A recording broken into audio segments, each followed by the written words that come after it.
الحمد للہ وکفا والصلاة والسلام علی عباده الذین اصطفى خصوصا علی افضلهم وخاتم النبیین محمد الامین وعلی آلہ وصحبہ اجمعین. اما بعد فقد قال اللہ تبارک وتعالی کما ورد فی سورة الحدید: اعوذ باللہ من الشیطان الرجیم بسم اللہ الرحمن الرحیم. ما اصاب من مصیبت فی الارض ولا فی انفسکم الا فی کتاب من قبل ان نبرأها ان ذلک علی اللہ یسیر لِكَيْ لَا تَأْسَوْا عَلَى مَا فَاتَكُمْ وَلَا تَفْرَحُوا بِمَا آتَاكُمْ وَاللَّهُ لَا يُحِبُّ كُلَّ مُخْتَالٍ فَخُورٍ. الَّذِينَ يَبْخَلُونَ وَيَأْمُرُونَ النَّاسَ بِالْبُخْلِ وَمَنْ يَتَوَلَّ فَإِنَّ اللَّهَ هُوَ الْغَنِيُّ الْحَمِيدُ. صدق اللہ العظیم. رب اشرح لی صدری ویسر لی امری واحلل عقدۃ من لسانی یفقہوا قولی. اللہم ربنا الہمنا رشدنا واعذنا من شرور انفسنا. اللہم ارنا الحق حقا وارزقنا اتباعہ وارنا الباطل باطلا وارزقنا اجتنابہ. اللہم وفقنا لما تحب وترضى. آمین یا رب العالمین. سورہ حدید کا تیسرا رکوع کل 6 آیات پر مشتمل ہے. ان میں سے گزشتہ 2 نشستوں میں ہم نے پہلی 2 آیات کا مطالعہ مکمل کر لیا ہے. ان میں ایک طرف تو انسانی زندگی کے مختلف ادوار کا تذکرہ کیا گیا کہ یہ جو لائف سائیکل ہے، اس میں جو دور آتے ہیں، بالکل بچپن میں لڑکپن ہے تو صرف کھیل کود، اس سے زیادہ کوئی فکر نہیں. کھانے پینے کا فکر والدین کریں، بچے کو تو کوئی فکر نہیں. بے فکرہ پن اور صرف کھیل. اس کے بعد ذرا وہ ایج آ جاتی ہے ٹین ایجر ایج کہ جس میں کچھ تلذذ جو ہے وہ بھی انسان شروع کر دیتا ہے. کھیل صرف معصوم کھیل نہیں رہتا بلکہ اس میں کچھ تلذذ آنکھوں کا، کانوں کا، جنسی. پھر تیسرا دور آتا ہے تفاخر، زینت، بناؤ سمار. چوتھا پھر ہے تفاخر، نسل پر، دولت پر، اپنی حیثیت پر، اس میں مقابلہ کرنا. پھر آخری دور ہے کہ پھر تکاثر، کثرت کے ساتھ زیادہ سے زیادہ مال اولاد جو اکٹھی کر لینا. پھر اس کی تمثیل دی گئی کہ یہ لائف سائیکل جو ہے یہ تو 50 60 70 سال میں گزرتی ہے. ایک لائف سائیکل چند مہینوں میں تمہارے سامنے آتی ہے. بارش ہوتی ہے، بے آب و گیا زمین پڑی تھی، کوئی زندگی کے آثار نہیں تھے. اب وہاں سبزہ اگتا ہے، گھاس اگ رہی ہے، یا اگر کھیت ہے تو فصل اپج رہی ہے. پھر یہ سبزہ ہو، گھاس ہو یا فصل ہو، ثم یہیج، پھر وہ اپنی پوری شان پہ آتا ہے. آپ کو معلوم ہے کہ پہاڑ، بنجر پہاڑ بھی معلوم ہوتا ہے کہ انہوں نے سبز مخمل کا لبادہ اوڑھ لیا ہے. کھیت ہے تو اس کے اندر اب جو ہے فصل لہرا آ رہی ہے. اس کے بعد زردی پیدا ہو جاتی ہے، گھاس بھی زرد ہو جاتی ہے، فصل بھی زرد ہوتی ہے جب پکنے پر آتی ہے. پھر گھاس تو ویسے ہی وہاں پر یا جانوروں نے چر لی، اور یا پھر یہ ہے کہ وہ چرمر ہو کر، ریزہ ریزہ ہو کر ہوا میں بکھرتی ہے اور اگلی سائیکل کے لیے گویا کہ وہ اس زمین کے لیے کھاد کا کام کرتی ہے. تو یہ ایک سائیکل ہے جو چند مہینوں کا تمہاری نگاہوں کے سامنے ہے. اسی طرح کا ایک بڑا سائیکل ہے بس. لیکن یہ کہ یہ جو پلانٹ لائف ہے اس کی سائیکل تو بس یہیں تک ہے. انسانی زندگی کا دور ایک اور آنے والا ہے، اور وہ بعث بعد الموت کا دور ہے، آخرت کا دور ہے. اس میں 2 میں سے ایک انجام سے انسان دوچار ہوگا. وفی الآخرۃ عذاب شدید ومغفرۃ من اللہ ورضوان. وَمَا الْحَيَاةُ الدُّنْيَا إِلَّا مَتَاعُ الْغُرُورِ، اور دنیا کی یہ زندگی تو سوائے دھوکے کے سامان کے اور کچھ نہیں ہے۔ میں عرض کر چکا ہوں اگر یہ دنیا آپ کو آخرت سے غافل کر دے تو یہ سب سے بڑا دھوکہ ہے، سب سے بڑا دجل یہی ہے۔ یہی دنیا دجال ہے۔ یہ جتنی خوشنما ہوگی، جتنی اس کے اندر جو ہے حسن و خوبی پیدا ہوتی چلی جائے گی، اتنا ہی آخرت سے آدمی دور ہوتا چلا جائے گا۔ یہ دجالیت ہے۔ بہرحال اس کے بعد فرمایا کہ دیکھو اگر حقیقت منکشف ہو گئی کہ اصل زندگی آخرت کی زندگی ہے تو دوڑو اور ایک دوسرے سے آگے نکلنے کی کوشش کرو اپنے پروردگار کی مغفرت اور رحمت کے حصول کے لیے، اور اس جنت کو حاصل کرنے کے لیے جس کا پھیلاؤ آسمانوں اور زمین جتنا ہے۔ اور وہ جنت فضل ہے اللہ کا، جس کو بھی وہ چاہے گا عطا کرے گا۔ کوئی شخص بھی محض اپنے عمل سے پر بھروسہ نہ کرے کہ اس پر وہ جنت کا حقدار بن جائے گا۔ اس پر میں حضور کا قول بھی آپ کو سنا چکا ہوں۔ اب جو 3 آیات میں نے اب تلاوت کی ہیں، ان میں 2 نمایاں چیزیں اگر یہ حیات دنیاوی واقعتاً دھوکہ بن جائے، دجال بن جائے، آخرت سے آپ کو اللہ سے آخرت سے غافل کر دے، تو پھر 2 اس کے فینومینا جو ہے ان کو بیان کیا گیا۔ ایک شے یہ ہے کہ انسان پھر دنیاوی مصائب سے بہت متاثر ہوتا ہے، رنج غم، یہاں تک کہ بعض فلسفیوں نے تو کہا ہے کہ زندگی نام ہی رنج و غم کا ہے۔ قید و حیات و بند و غم اصل میں دونوں ایک ہیں۔ موت سے پہلے آدمی غم سے نجات پائے کیوں؟ غم ہی غم، غم ہی غم۔ گوتم بدھ کا فلسفہ ہے سروم دکھم، آل از پین، آل از سفرنگ۔ تو یہ غم ہے، اور انسان کو قدم قدم پر طرح طرح کی مصیبتوں کا سامنا پیش آتا ہے، جس سے وہ متاثر ہو جاتا ہے، مایوس ہو جاتا ہے۔ اور ایک دوسری بات یہ کہ دنیا جب انسان کا مطلوب و مقصود بن جاتی ہے تو پھر دولت جو ہے انسان کو بہت عزیز ہوتی ہے، اسی لیے کہ اس کی بنا پر اس کی عزت زیادہ دنیا میں ہوتی ہے۔ عام طور پر آپ دیکھیں گے جس کے پاس دولت زیادہ اس کی عزت زیادہ ہے۔ جو معاشرہ جو ہے آخرت سے غافل ہو گیا ہو، وہاں عزت کا، شرافت کا معیار دولت ہو جاتی ہے۔ یہ کوئی نہیں دیکھتا کہ یہ دولت حلال ذریعے سے کمائی گئی یا حرام ذریعے سے، یہ ہیروئن کے ذریعے سے کمائی گئی، بلیک مارکیٹنگ کے ذریعے سے کمائی گئی، جوئے سے کمائی گئی، کس چیز سے کمائی گئی، یہ کوئی نہیں دیکھتا۔ دولت، اس کا ایک نتیجہ نکلتا ہے بخل، اور یہ بخل جو ہے یہ ضد ہے اس بات کی جو اس صورت میں شروع سے چلی آ رہی ہے۔ آمنوا باللہ ورسولہ وانفقوا مما جعلکم مستخلفین فیہ۔ وہاں تو 2 ہی تقاضے آئے تھے، ایمان لاؤ اللہ پر، اس کے رسول پر جیسے کہ ایمان کا حق ہے، اور خرچ کر دو، لگا دو، کھپا دو ہر اس شے میں سے جو اللہ نے تمہیں جس میں خلافت عطا کی ہے۔ تو اس کی ضد ہے بخل۔ جب دنیا مطلوب ہو جائے گی تو پھر بخل جو ہے یہ اس کا لازمی تقاضا ہے۔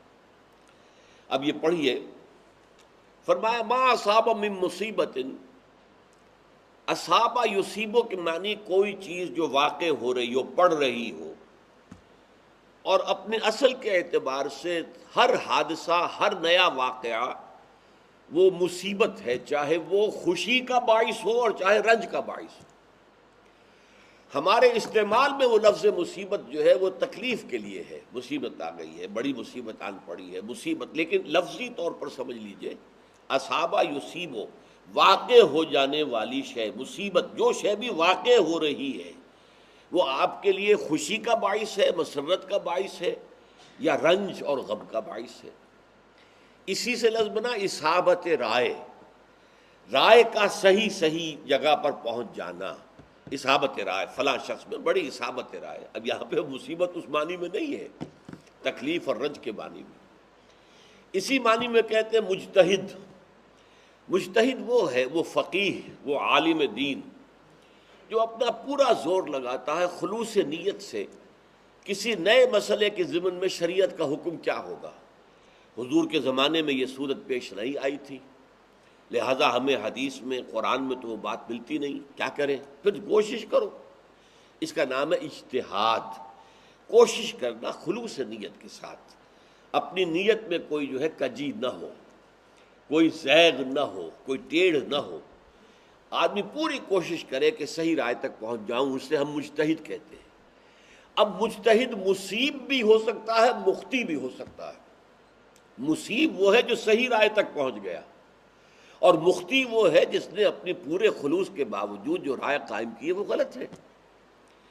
تو فرمایا گیا ہے کہ مجتہد مصیب جو ہے اسے دوہرا اجر ملتا ہے، اور مجتہد مخطی کو اکیرا اجر ملتا، اجر ملے گا اس کے کہ اس نے پوری نیک نیتی سے، پورے خلوص و اخلاص سے پوری محنت کی، اپنی پوری علمی صلاحیت جو بھی اللہ نے استدلال کی اس کے اندر قوت رکھی ہے، استخراج استنباط کی صلاحیت دی، اس نے بھرپور طور پر استعمال کیا ہے، لہذا اس کی اجرت تو ملے گی۔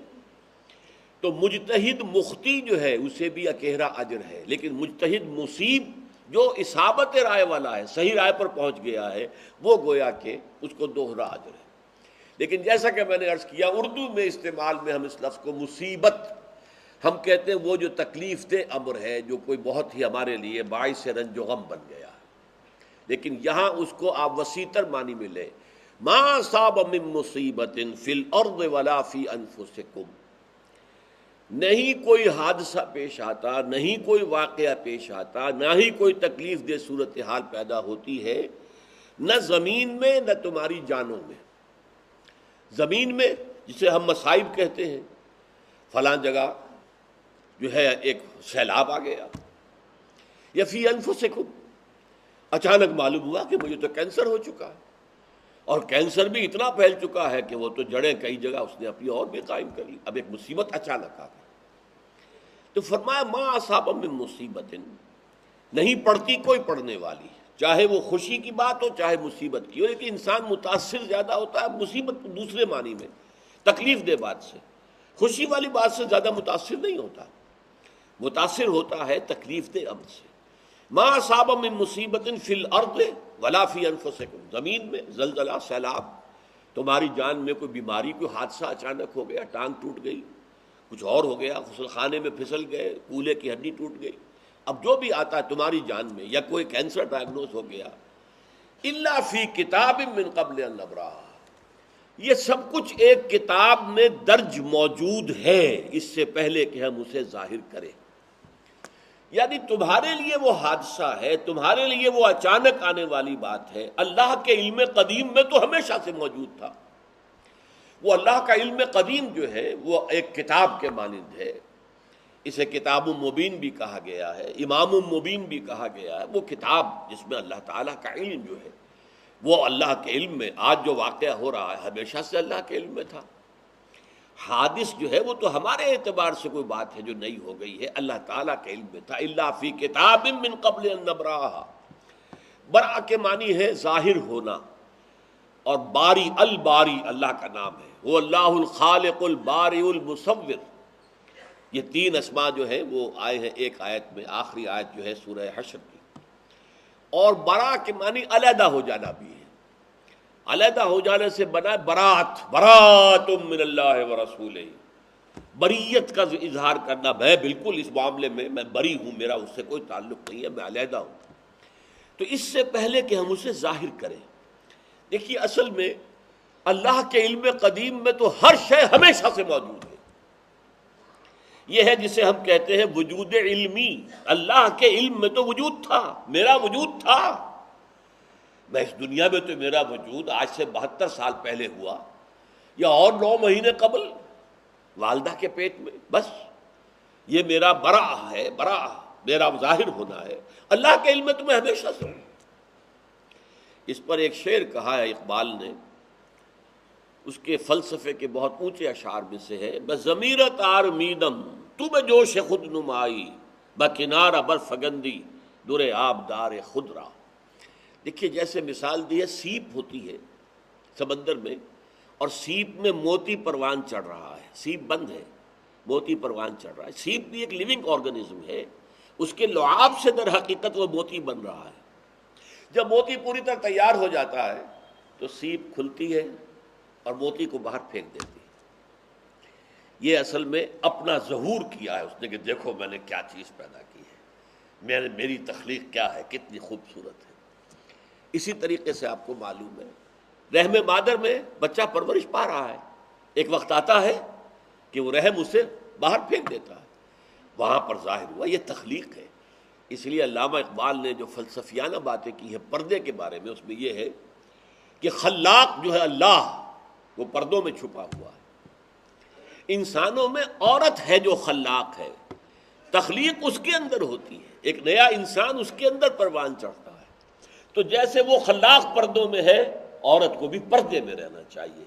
تخلیق جو ہے در حقیقت اس کا تقاضا یہ ہے کہ خالق یا خلاق جو ہے پردے میں رہے، جیسے وہ پردہ غیب کے اندر ہے، اس کے جو بھی مظاہر ہیں نظر آ رہے ہیں، اسی طریقے سے عورت جو ہے در حقیقت اسے بھی پردے میں ہونا چاہیے۔ اس کے اسم کے اندر انسان پروان چڑھتا ہے، کیسا موتی ہے جو برآمد ہوتا ہے، کس قدر خوبصورت وہ شکل لے کر بچہ اس دنیا میں آتا ہے۔ تو ما اصاب من مصیبت فی الارض ولا فی انفسکم الا فی کتاب من قبل ان نبرأها۔ شعر کا ترجمہ میں نے نہیں کیا، بھول گیا۔ اے اللہ، میں تو تیرے علم میں ضمیرت، تیرے اندر میں بڑے آرام سے میری گزر ہو رہی تھی، نہ کوئی تکلیف، نہ مصیبت، نہ کھانے کی ضرورت، نہ پینے، میں تیرے علم میں تو ہمیشہ سے تھا، بس ضمیرت آرمیدم، آرام کر رہا تھا تیرے میں علم کے اندر۔ تو بجوش خود نمائی، جیسے سیپ جو ہے کھلتی ہے اور موتی کو باہر پھینکتی ہے اپنے آپ کو ظاہر کرنے کے لیے، تو نے بھی اپنے آپ کو، اپنی قوت کو، اپنی خلاقیت کو، اپنی رحمت کو ظاہر کرنے کے لیے پیدا کیا نا۔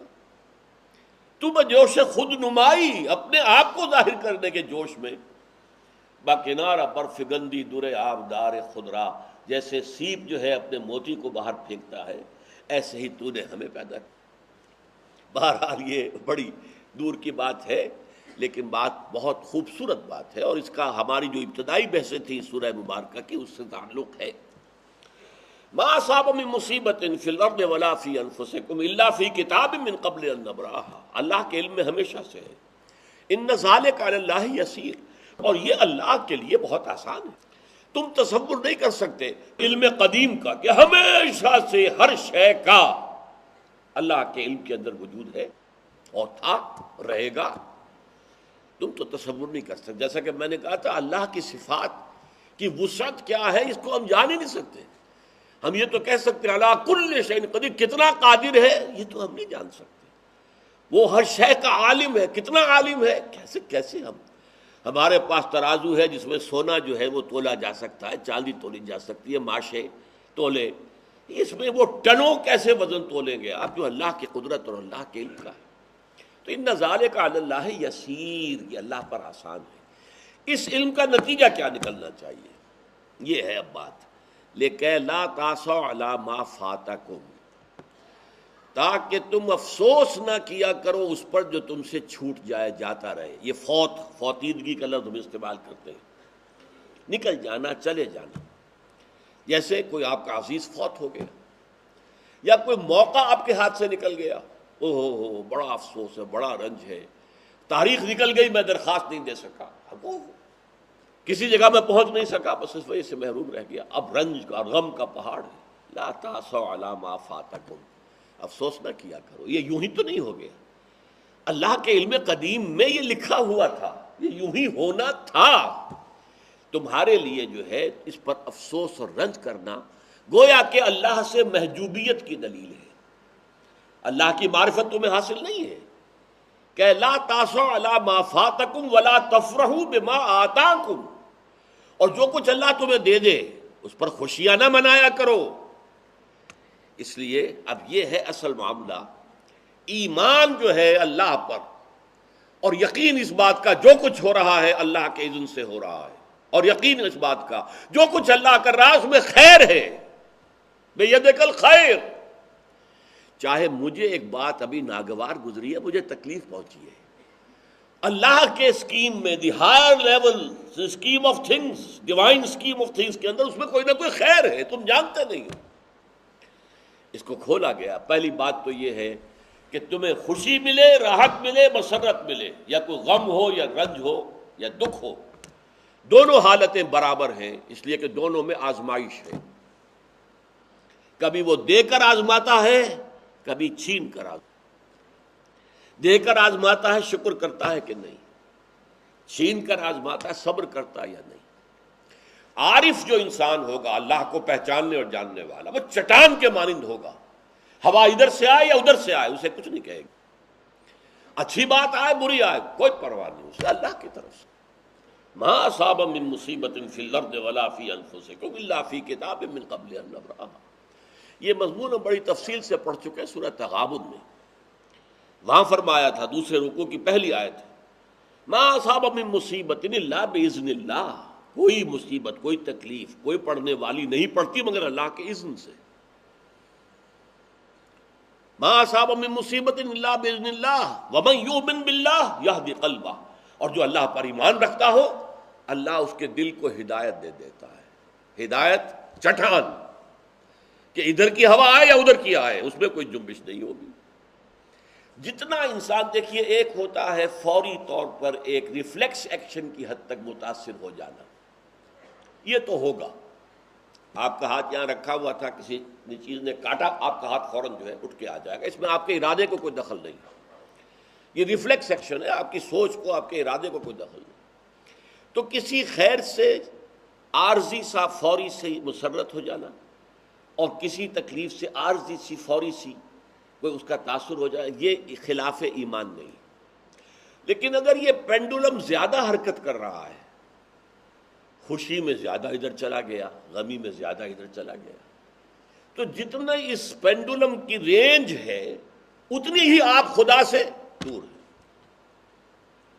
اصل تو وہ چٹان ہوگی کہ جو بالکل متاثر ہو، لیکن یہ کہ فوری سا تاثر یہ قابل معافی ہے، لیکن یہ زیادہ ادھر سے ادھر ادھر سے ادھر، خوشی ہو گئی تو اترا رہے ہیں، پھولے نہیں سما رہے، پاؤں زمین پر نہیں پڑ رہے ہیں، اور اگر غم آ گیا ہے تو بالکل مایوس ہو کر بیٹھ گئے ہیں جھاگ کی طرح، کمر ہمت ٹوٹ گئی ہے، واویلا ہے، شیون ہے، فریاد ہے، ہاں اے فلک پیر جواں تھا ابھی عارف، کیا تیرا بگڑتا جو نہ مرتا کوئی دن اور، یہ فلک ناہنجار، یہ فلک کج رفتار، اس نے ہم پہ کیا کر دیا۔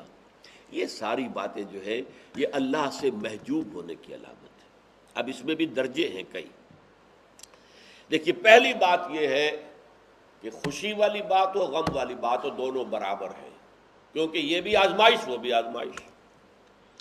یہ بات سورۃ الفجر میں کہی گئی بہت خوبصورت انداز میں، اللہ تعالیٰ نے انسان کی تھڑ دلے پن کی شکایت کرتے ہوئے شکوہ کرتے ہوئے کہا فَأَمَّا الْإِنسَانُ إِذَا مَا ابْتَلَاهُ رَبُّهُ فَأَكْرَمَهُ وَنَعَمَهُ فَيَقُولُ رَبِّي أَكْرَمَنِ۔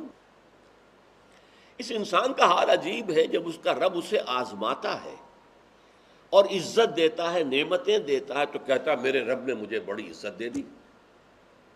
وَأَمَّا إِذَا مَا ابْتَلَاهُ فَقَدَرَ عَلَيْهِ رِزْقَهُ، اور جب اللہ آزماتا ہے اسے اور اس کی روزی تنگ کر دیتا ہے فَيَقُولُ رَبِّي أَهَانَنِ، یہ کہتا ہے رب نے مجھے ذلیل کر دیا۔ کلا، ہرگز نہیں۔ اب یہاں دیکھیے سوچئے اس نے کیا غلط بات کہی، عزت دی تو اللہ نے دی اور ذلت آئی تو اللہ کی طرف منسوب کر رہا، اس نے کسی بت کسی دیوی کسی دیوتا کا ذکر تو نہیں کیا نا، وہ مشرک تو نہیں ہے، پھر کیوں اس پہ تنقید کیوں ہو رہی ہے؟ فَأَمَّا الْإِنسَانُ إِذَا مَا ابْتَلَاهُ رَبُّهُ فَأَكْرَمَهُ وَنَعَمَهُ فَيَقُولُ رَبِّي أَكْرَمَنِ وَأَمَّا إِذَا مَا ابْتَلَاهُ فَقَدَرَ عَلَيْهِ رِزْقَهُ فَيَقُولُ رَبِّي أَهَانَنِ کلا نہیں۔ کیا مطلب؟ یہ دونوں ابتلاءات ہیں، وہ بھی ابتلا ہے یہ بھی ابتلا ہے، وہ چھین کر بھی آزما رہا ہے دے کر بھی آزما رہا ہے، یہ تو آزمائش ہے، دونوں برابر ہیں۔ لیکن اس سے اگلا مرحلہ اور ہے۔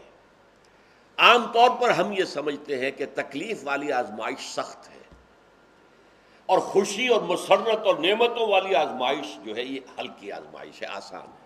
معاملہ اس کے برعکس ہے۔ تکلیف میں ہوں گے اللہ کو یاد کریں گے، پکاریں گے، دعائیں کریں گے، اور اگر نعمتیں ہوں گی غافل ہو جائیں گے، بھول جائیں گے۔ کون سا امتحان زیادہ سخت ہوا نتیجے کے اعتبار سے؟ تکلیف والا امتحان زیادہ سخت نہیں ہے۔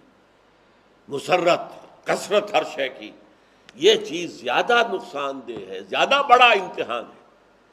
اس لیے خلق قرآن کے مسئلے پر جب وہ مار ماری گئی تھی امام احمد ابن حنبل رحمۃ اللہ علیہ کو، کہ جس کے بارے میں کہا جاتا ہے کہ اگر وہ مار کسی ہاتھی کو ماری جاتی تو وہ بھی چیخ اٹھتی، اس وقت ان کی آنکھوں میں کبھی آنسو نہیں آئے۔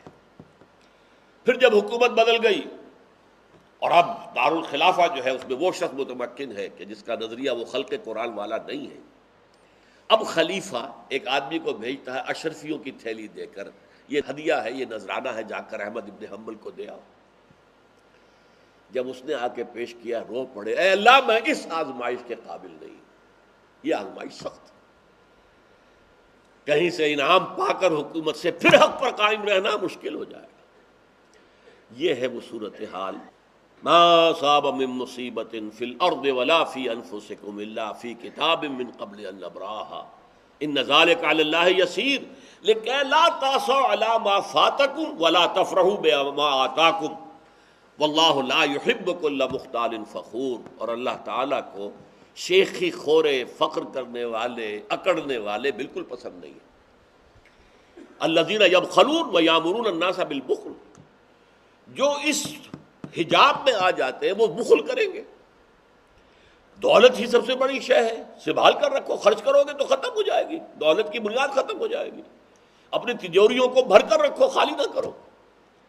اور جو شخص خود بخل کرتا ہے وہ دوسروں کو بھی بخل کا مشورہ دیتا ہے، تاکہ اس کے اپنی بخیلی پر بھی پردہ پڑا رہے۔ بھائی کیا کر رہے ہو تم نے، دونوں ہاتھ کھلے چھوڑ دیے ہیں، تمہیں کوئی فکر نہیں ہے، تمہاری اولاد ہے، اس کے ضرورت تقاضے ہوں گے، تمہاری بچیاں ہیں، ان کے ہاتھ پیلے کرنے ہوں گے، کیا تم نے سوچا ہوا؟ وہ مشورہ بھی بخل کا دیں گے تاکہ ان کے اپنے بخل کے اوپر بھی پردہ پڑا رہے۔ یہ وہ کیفیت ہے کہ جو پھر محجوبیت کے اندر پیدا ہوتی ہے، ایک مصائب سے بہت متاثر ہونا، ایک دنیا کی نعمتوں پر فخر کرنا، فرح کہتے ہیں خوشی سے پھولے نہ سمانا۔ یہ دونوں کیفیتیں برابر ہیں گمراہی کی، اور یہ دوسری گمراہی جو ہے یہ فخر کو اور بخل کو جنم دیتی ہے، اور جو خود بخل کو جو پر عمل پیرا ہوگا وہ دوسروں کو بھی بخل ہی کی تلقین کرے گا۔ اب اس میں نوٹ کر لیجئے، میں نے جو چٹان کی بات کہی تھی نا، کہ ادھر کی آندھی آئے ادھر کی آندھی آئے، چٹان کو کچھ نہیں ہوتا۔ اسی کے لیے قرآن میں لفظ نفس مطمئنہ جمع ہوا، مطمئن نفس، ادھر کی آندھی آئے ادھر کی آندھی آئے کوئی پرواہ نہیں۔ قرآن جو مثال دیتا ہے چٹان کے معنی ہے، ادھر کی ہوا آئے ادھر کی ہوا آئے، چٹان نہیں ہلتی، نفس مطمئنہ۔ اب دیکھیے وہی صورت ہے سورہ فجر، جس میں وہ دو آیتیں آئی ہیں جن کا میں حوالہ دے چکا ہوں۔ فَأَمَّا الْإِنسَانُ، اور عین وسط میں ہیں یہ دونوں آیتیں۔ باقی صورت پوری چھوٹی چھوٹی آیتوں پر مشتمل ہے، اس کے پہلی آیتیں بھی چھوٹی چھوٹی ہیں، بعد والی بھی چھوٹی چھوٹی ہیں، درمیان میں یہ دو آیتیں بڑی ہیں۔ فَأَمَّا الْإِنسَانُ إِذَا مَا ابْتَلَاهُ رَبُّهُ فَأَكْرَمَهُ وَنَعَّمَهُ فَيَقُولُ رَبِّي أَكْرَمَنِ وَأَمَّا إِذَا مَا ابْتَلَاهُ فَقَدَرَ عَلَيْهِ رِزْقَهُ فَيَقُولُ رَبِّي أَهَانَنِ كَلَّا۔ اسی کے آخر میں آیا ہے یا ایتھا النفس المطمئنہ ارجعی الی ربک راضیۃ مرضیہ فادخلی فی عبادی وادخلی جنتی۔ اے وہ نفس تو مطمئن رہا، راضی برضائے رب رہا، جو میرے رب کی مرضی ہے میں اس پر راضی ہوں۔ اور ہمارے صوفیہ کہتے ہیں کل میت فی ایدی الغسال، جیسے کہ میت ہوتی ہے غسل دینے والے کے ہاتھ میں، وہ غسل دینے والا ہاتھ اٹھاتا تو میت ہاتھ روک تو نہیں سکتی، وہ اسے کروٹ دلاتا ہے نہلاتے ہوئے تو کروٹ لے لیتا ہے۔ تو جیسے وہ میت ہے نہلانے والے کے ہاتھوں میں، ایسے ہی انسان مشیت ایزدی کے ہاتھوں میں ہو جائے، جو میرے رب کو منظور ہے، اور انسان اس مقام تک پہنچ جائے جس کا کہ قرآن مجید میں سورہ بقرہ ہی میں ذکر کیا گیا، عسیٰ ان تکرہوا شیئا وہو خیر لکم وعسیٰ ان تحبوا شیئا وہو شر لکم واللہ یعلم وانتم لا تعلمون۔ دیکھو مسلمانوں، ہو سکتا ہے تمہیں کوئی چیز ناپسند ہو، حالانکہ اسی میں خیر ہو، تم نہیں جانتے کیا چیز چلی آ رہی ہے اس کے پیچھے، اور ہو سکتا ہے کہ تمہیں کسی شے سے محبت ہو اور وہ تمہارے لیے نقصان دہ ہو۔ عسیٰ ان تکرہوا شیئا وہو خیر لکم وعسیٰ ان تحبوا شیئا وہو شر لکم واللہ یعلم وانتم لا تعلمون۔ اللہ جانتا ہے، تم نہیں جانتے۔ اسی لیے جو دعا استخارہ ہے اس کے بارے میں آتا ہے کہ حضور نے ہمیں ایسے تلقین فرمائی جیسے کہ آپ نے ہمیں قرآن سکھایا۔ اے اللہ تیرے ہاتھ میں خیر ہے، اگر تیرے علم میں یہ ہے کہ یہ شے میرے لیے خیر ہے تو اسے میرے لیے آسان کر دے اور میرا دل بھی کھول دے، اور اگر تیرے علم میں یہ ہے، چاہے مجھے کتنی ہی پسند ہے یہ شے، لیکن تیرے علم میں یہ ہے کہ یہ میرے لیے خیر نہیں شر ہے، تو اسے مجھ سے دور کر دے، مجھے اس سے دور کر دے۔ یہ ہے اللہ کے حوالے، تفویض الامر الی اللہ، افوض امری الی اللہ، میں اپنا معاملہ اللہ کے حوالے کرتا ہوں۔ یہ ہے ایمان کی کیفیت جو مطلوب ہے، اور جو محجوبیت ہے وہ یہ ہے تکلیف سے کمر ہمت ٹوٹ گئی، مصیبت آ گئی، بیٹھ گئے جھاگ کی طرح، اور اگر خوشی ہو گئی تو اب پاؤں زمین پر نہیں پڑ رہے، وہ پھولے نہیں سما رہے، اور ظاہر بات ہے یہ کردار جو ہوگا یہ دولت کو سنبھال کر رکھے گا، بخل کرے گا اور دوسروں کو بھی بخل کا مشورہ دے گا۔ الذین یبخلون ویامرون الناس بالبخل ومن یتول فإن اللہ هو الغنی الحمید، اور جو یہ سب کچھ جاننے کے باوجود بھی وہ پیٹھ موڑ لے، روگردانی کرے، تو وہ جان لے کہ اللہ تعالیٰ غنی اور حمید ہے، اسے کوئی ضرورت نہیں ہے کہ تم اس کے لیے خرچ کرو، وہ تو خرچ کرو گے تو اپنے لیے کرو گے، اور وہ اپنی ذات میں خود محمود ہے، حمد کی جائے نہ کی جائے وہ ذات ستودہ صفات ہے۔ بارک اللہ لی ولکم فی القرآن العظیم ونفعنی وإیاکم بالآیات